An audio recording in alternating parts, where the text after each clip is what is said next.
On March 4th, 2024, the official Cookie Monster account posted, "Me hate shrinkflation. Me cookies are getting smaller." Millions saw it. And then something strange happened. The White House responded. The president stood before Congress, complaining about smaller chip bags. Because by 2024, Americans had noticed something they couldn't quite name. Prices looked the same. The packaging looked the same. But something was off. The cereal box ran out faster. The toilet paper disappeared sooner. Nothing looked different. That was the point. So here's the real question. If the price didn't change, why are you paying more? And the bigger question, what happens when companies realize they can raise prices without ever looking like they raised prices at all? By the end of this video, you'll see it every time you walk into a store. By 2025, Americans had started noticing something strange. Products looked the same on the shelf, but somehow didn't last as long. Toilet paper rolls emptied faster. Snack bags felt lighter. Coffee containers shrank. And yet many of those products barely changed price, at least not visibly. So people started asking a simple question. If prices supposedly stayed the same, why did groceries feel more expensive every month? That contradiction sat at the center of a much bigger shift happening across corporate America. Tariffs were raising costs. Supply chains were tightening. Packaging, ingredients, shipping, labor, nearly everything was becoming more expensive. Companies had two options: raise prices openly or change the product. Most chose the second, because consumers notice a higher price immediately. They usually don't notice losing a few ounces. And once corporations realized shoppers reacted more strongly to price hikes than smaller products, the strategy across America changed. By the middle of 2025, something unusual had happened inside the American economy. The government had announced some of the highest tariff levels seen in generations. But consumers were not seeing price tags explode overnight the way many economists expected.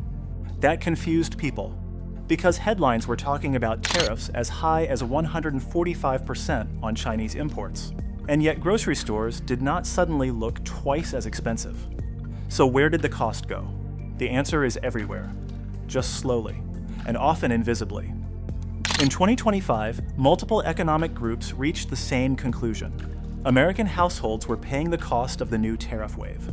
Yale Budget Lab estimated the impact at roughly $2,300 per household per year.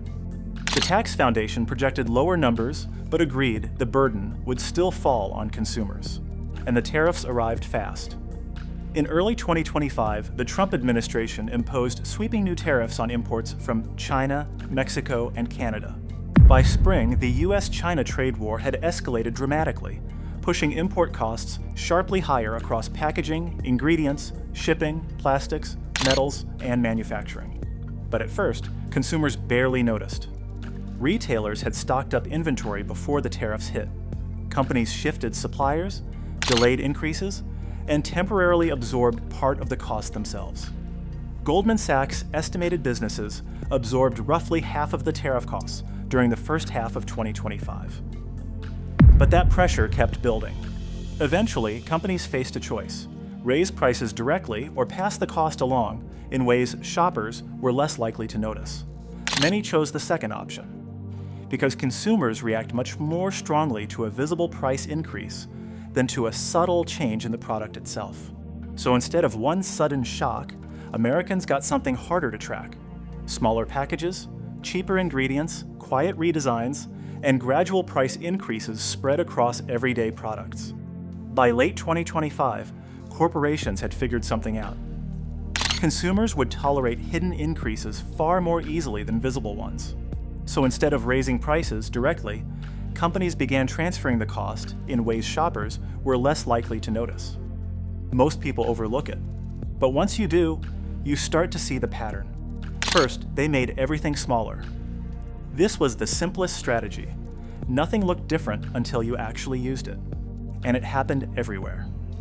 Angel Soft toilet paper reduced its mega rolls from 429 sheets to 320, a 25% reduction, one of the largest documented in LendingTree's national shrinkflation study.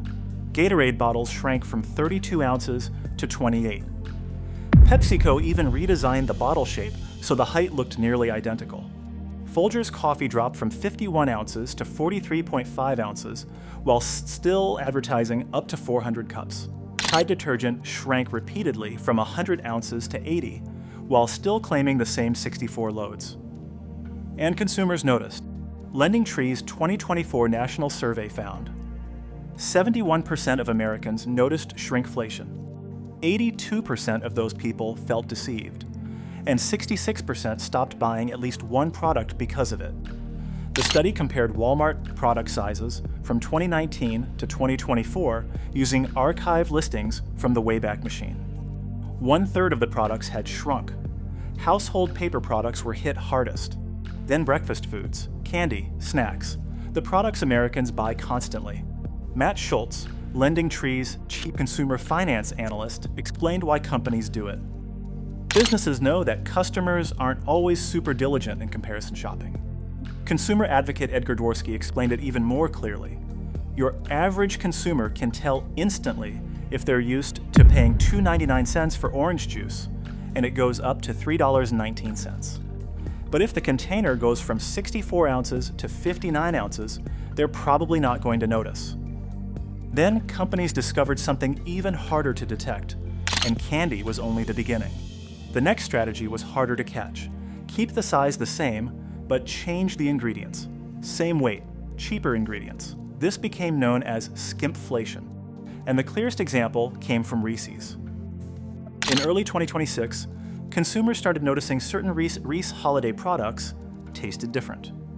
Then people looked at the labels. Milk chocolate had become chocolate candy. Peanut butter became peanut butter cream. Those wording changes were legal distinctions.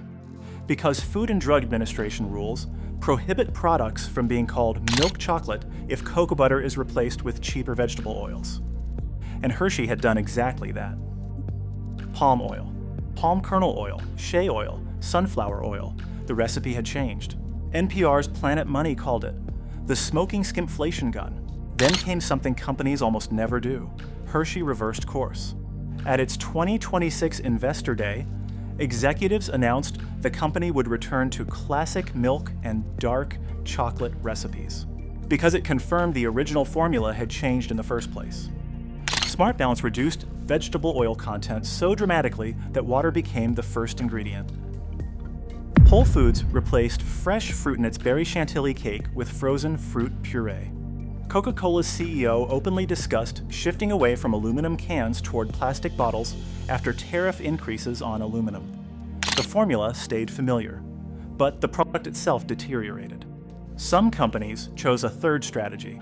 Instead of one obvious price hike, companies spread increases out over time. The Richmond Federal Reserve documented this directly in August 2025. A national retailer described what the Fed called staged tariff pass-through. Raise prices a little, see if customers react. Then raise them again 2 months later. One retailer described it perfectly. If something goes for $18, it can also go for $19. Another retailer told the Fed it planned to reprint shelf labels entirely so customers would not notice layers of new price stickers appearing over time. A grocery chain said its goal was to raise prices in less visible areas of the store. And major corporations openly admitted the strategy. AutoZone's CEO said in 2024, before tariffs even arrived, "If we get tariffs, we will pass those tariff costs back to the consumer." Walmart warned in May 2025 that prices were rising. Then Donald Trump publicly attacked the company online. Eat the tariffs. And after that moment, many companies became even more careful about making increases look obvious. Instead of one dramatic jump, consumers got hundreds of tiny ones. A cookware set rising from $99 to $149. Even trucks got hit. A Chevy Silverado added nearly $800 in destination fees without changing the advertised manufacturer's suggested retail price. A car seat increasing by $100. Bananas climbing from 50 cents to 54 cents per pound. The increases were real, but spread out slowly enough to feel normal. This may have been the smartest mechanism of all.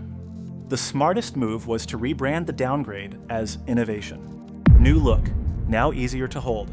Improved formula, family size, mega, jumbo. words designed to distract consumers from comparing the old version to the new one. The Reese's case became the textbook example. Hershey did not simply reformulate products.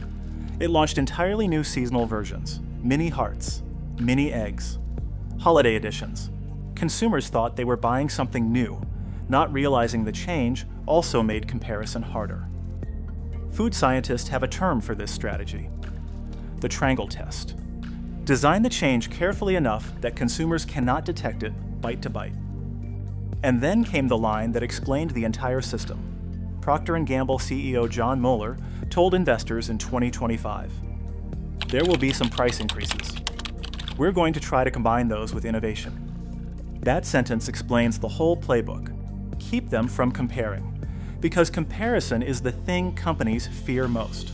By the end of 2025, the political argument around tariffs had become strangely disconnected from reality, because politicians kept talking about punishing foreign countries. But economists kept reaching the same conclusion. Americans were paying most of the bill. In October 2025, Goldman Sachs estimated U.S. consumers were already absorbing roughly 37% of tariff costs directly through higher prices. By the end of 2026, they projected consumers would absorb nearly 70%. The New York Federal Reserve reached an even harsher conclusion. Its February 2026 Liberty Street economics paper estimated that nearly 90% of the tariff burden ultimately fell on U.S. firms and consumers. The burden did not land overseas. It landed mostly inside the United States. The researchers found that in the first 8 months of 2025, 94% of the tariff incidence was borne domestically. And when the paper became public, the White House attacked the economists directly. National Economic Council Director Kevin Hassett called it an embarrassment, the worst paper I've ever seen in the history of the Federal Reserve System. The Fed stood by the research, because the numbers were difficult to argue with. Even the Kiel Institute in Germany reached a similar conclusion. Foreign exporters absorbed only around 4% of the tariffs. Almost the entire burden stayed inside the United States, and the burden was not equal. Yale Budget Lab found the bottom 10% of earners lost roughly 3.6% of their after-tax income from tariff-driven price effects. The top 10% lost roughly 1.1%. In other words, lower-income Americans were hit more than 3 times harder because wealthy households can absorb rising grocery costs. Working families cannot. Adam Posen of the Peterson Institute told the Senate in 2025. This is one of the worst ways to impose a tax and one of the most regressive ways to redistribute income from poorer to richer Americans. And then came the moment that explained everything that happened afterward. On May 15, 2025, Walmart warned investors that tariffs were forcing prices higher. CFO John David Rainey said, "The magnitude of these increases is more than any retailer can absorb." 2 days later, Donald Trump responded publicly on Truth Social. Walmart should stop trying to blame tariffs. Between Walmart and China, they should, as is said, eat the tariffs. That single post changed the incentives for corporate America, because now visible price increases carried political risk. Retailers understood the message immediately, raise prices too openly, and become the next target. So companies adapted, not by stopping the increases, by hiding them better. This is the moment where shrinkflation accelerated, where destination fees exploded, where recipe changes multiplied, where price hikes became smaller, slower, and harder to track. Cox automotive analyst Aaron Keating later described the strategy perfectly. Companies didn't want to draw the ire of the administration for raising prices. So, instead of obvious increases, consumers got invisible ones. A Silverado destination fee rising from $1,995 to $2,795. 3 separate increases in under a year. Nearly $750 million extracted without touching the official manufacturer's suggested retail price. Walmart shelf prices creeping upward a few dollars at a time. P&G talking publicly about innovation, while privately discussing tariff inflation with investors. Then came the moment many Americans assumed would end the entire story. On February 28, 2026, the Supreme Court ruled 6-3 that the president did not have the authority under the International Emergency Economic Powers Act to impose many of the 2025 tariffs. Chief Justice John Roberts wrote, "The power to impose tariffs is very clearly a branch of the taxing power." The ruling struck down the Liberation Day tariff framework, and for a moment, consumers expected prices to fall. But they didn't, because by then, the system had already adapted. And most importantly, prices almost never move backward as quickly as they move upward. Economists have a phrase for this: rockets and feathers. Prices rise like rockets. They fall like feathers. Goldman Sachs warned exactly this would happen after the ruling. Even if tariffs were reduced, companies were unlikely to lower prices nearly as quickly as they raised them, because businesses had already rebuilt their pricing structures around the increases, and many tariffs never disappeared in the first place. Steel and aluminum tariffs remained. Auto tariffs remained. Section 301 tariffs remained. Then, within hours of the ruling, the administration introduced a new global surcharge under Section 122 of the Trade Act. So the pressure never truly left the system. And by that point, consumers were already paying in ways that no longer looked like tariffs at all. Smaller boxes, cheaper ingredients, higher destination fees, quietly reduced quality. The tariff had disappeared from the headline, but not from the shelf. And this is where the story becomes bigger than tariffs. Because the real lesson of 2025 was not simply that prices can rise. Consumers already knew that. The real lesson was that corporations learned how to transfer costs invisibly, through psychology, through packaging, through gradualism, through complexity. Which brings us to the only part of this story consumers can actually control: how to see the increase before paying it. The first rule is simple. Stop looking only at the shelf price. Look at the unit price. Price per ounce, per sheet, per pound, per count. That tiny number on the shelf tag tells the real story, not the large, bold number. Second, treat new and improved as a warning sign, not automatically a benefit. New look, now easier to hold, reformulated, classic recipe returning. Those phrases often signal a hidden change, especially if the package design suddenly changes too. And finally, read the legal product name, not just the branding, because the legal name is where companies are forced to tell the truth. Frozen dairy dessert means it is no longer legally ice cream. Chocolate candy means it may no longer qualify as milk chocolate under Food and Drug Administration standards. Peanut butter creme means it no longer qualifies as peanut butter. The package itself becomes the confession. You just have to know where to look. The tariff tax nobody told you about was never just a tariff. It was a system. That is why the grocery bill felt heavier even when the shelf tags looked familiar. A direct increase creates backlash. A hidden one creates profit. So the modern consumer stopped shopping in a normal market and started navigating a psychological one. So the next time you pick up something that feels slightly different, ask yourself, is this really the same product? Or just something designed to look like it used to be? Because that may be the most expensive part of all.